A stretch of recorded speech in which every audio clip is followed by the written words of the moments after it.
हे हारपीर घेऊन आपलं काय नियोजन आहे ते लास्टपर्यंत बघा, तुम्हाला कळून जाईल. तर कसं काय पब्लिक तुमचा ओमकाराने आपल्याला जायचं होतं नांदेडला. त्यासाठी आपण नांदेडला निघालो गावातून. मग पेट्रोल पंपावर गेलो, पेट्रोल पंपावर पेट्रोल टाकलं. मग आपल्याला बरेच दूर जायचं होतं, नांदेडच्या बाहेर जायचं होतं. त्यासाठी आपल्याला पेट्रोल जास्त लागेल, त्यासाठी पेट्रोल टाकलं. मग शिडकोला आलो. शिडकोला आल्याच्यानंतर आपल्याला जायचं होतं हिंगोली गेटला. मग हिंगोली गेटला आलो. हिंगोली गेटला आल्याच्यानंतर आपण हार घ्यायचा होता. मग हार बघला, आपल्याला हार पसंत आला तर हार घेतला. तर पब्लिक तुम्ही म्हणशाल हार कशासाठी घेतलाय? हा आपल्या निखिल भाऊचा बड्डे होता. मग त्याला माहित नव्हतं की आपण बड्डे सेलिब्रेशन करायसाठी आपण त्याच्या दुकानाला जाणार आहोत. त्याला डायरेक्ट जाऊन आपल्याला धप्पा द्यायचा होता.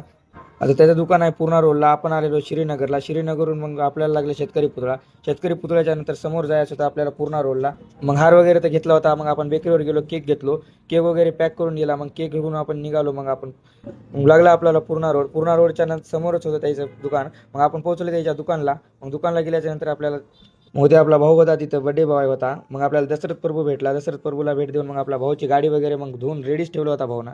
मग हार वगैरे घालून मग आपण बड्डे सेलिब्रेशन केला. मग निघाले आपण डीमार्टला गेल्या तिथं पावडेवाडीच्या डीमार्टला गेल्याच्यानंतर आपण डीमार्टमध्ये आल्याच्यानंतर आपल्याला घ्यायचं होतं पॅन्ट आणि शर्ट. त्यासाठी पॅन्ट आणि शर्ट घेतल्या आणि थोड्या कॅडबऱ्या घेतल्या. मग कॅडबऱ्या घेतल्यानंतर आपण बिल वगैरे केल्या. बिल तिथून थेट निघाल्या. मग साईबाबा मंदिरला आल्या. आज गुरुवार होता, साईबाबा मंदिरला आल्या. मग साईबाबा मंदिरला आल्याच्यानंतर थोडी वारीला थांबून मग आपण दर्शन घेतलं. तर पब्लिक आपण जर या पेजवर नवीन असाल तर फॉलो नक्की करून घ्या. मग गावात आलो. गावात आल्याच्यानंतर आपल्या सगळ्या पोरांचा सत्कार झाला. भेटूया पब्लिक पुढच्या मिनी ब्लॉगमध्ये. तोपर्यंत नमस्कार. लाईक आणि फॉलो करायला विसरू नका.